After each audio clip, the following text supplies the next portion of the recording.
So what is HPC and why does the bank need it?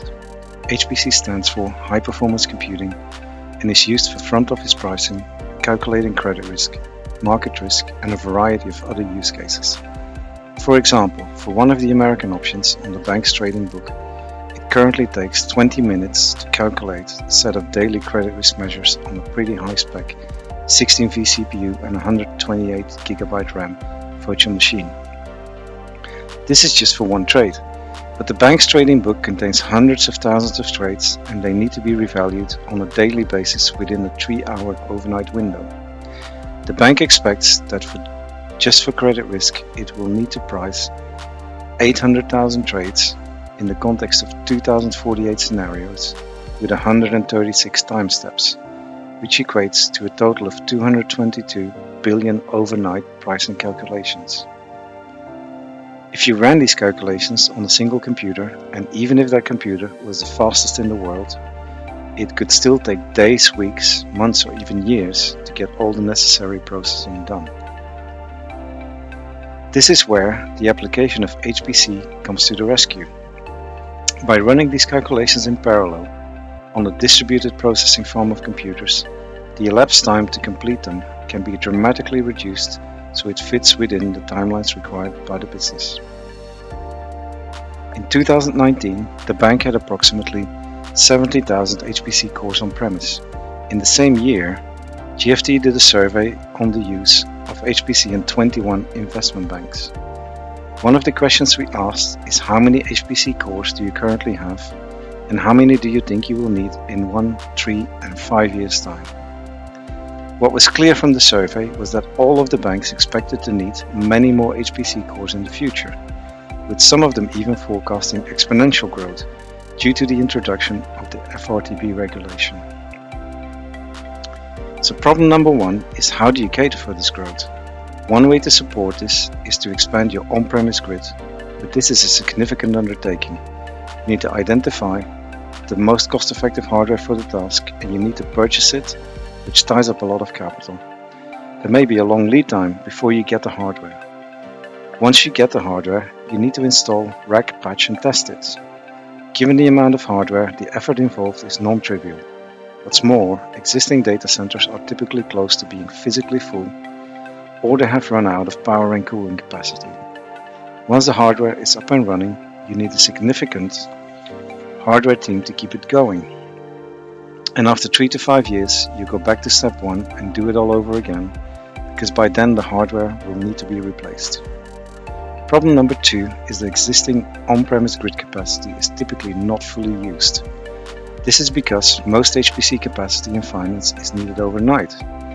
During daytime, there is often significant spare capacity, with on-premise HPC cores being only 20 to 30% utilized, but you are effectively paying for it on a 24/7 basis.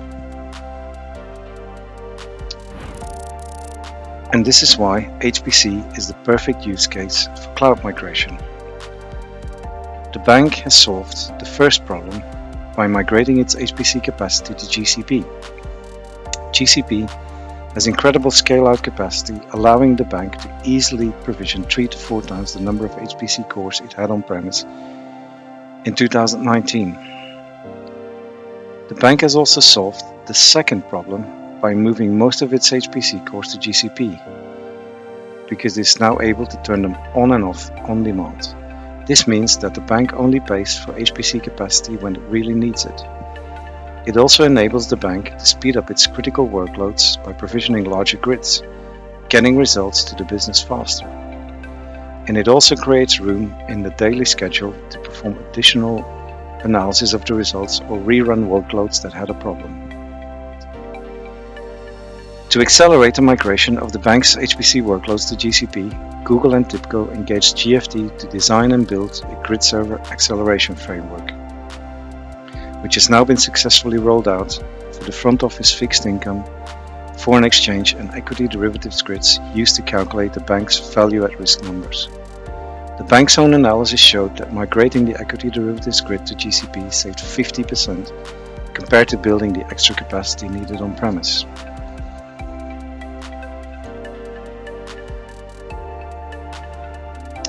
So lifting and shifting HPC processing to the cloud has had clear and tangible benefits for the bank, but there are further efficiency opportunities once you start looking at the potential of HPC cloud native transformation. GFT is currently engaged by the bank's risk organization to help transform its credit risk HPC workloads using technologies that are native to GCP. There are 4 main technology objectives for this project. 1. The project is aiming to replace the existing licensed financial analytics software by an in-house version based on the QuantLeap open source library. 2. The project is also leveraging Apache Beam pipelines deployed to Google Cloud Dataflow, with Dataflow effectively taking on the role of the HPC scheduler. 3. The project's what-if simulation functionality is implemented through Google Kubernetes Engine and is supported by a Redis Enterprise data cache. 4.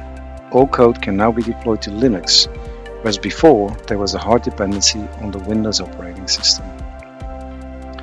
By delivering these 4 technology objectives, the credit risk solution will migrate from running on expensive, licensed third-party vendor software to running on cheaper open source software deployed to GCP Cloud. The potential business benefits from these initiatives are quite substantial. The project has proven that the Hong Kong end-of-day batch can be run roughly twice as fast as before and at roughly 1/3 of the cost. The bank needs to run credit risk batches for dozens of jurisdictions across the world, and these can now all be run in parallel as opposed to being carefully channeled through a capacity-constrained on-premise HPC farm. The project went live at the end of 2021 and has saved the bank several millions of dollars on a year-to-year basis. So whether you are looking to expand your HPC capacity on the cloud, or whether you are looking to completely re-engineer your HPC workloads using cloud-native technologies, GFT is your proven partner to deliver these kinds of initiatives. Thank you for your interest in this topic. If there are any questions, please get in touch with your GFT account manager.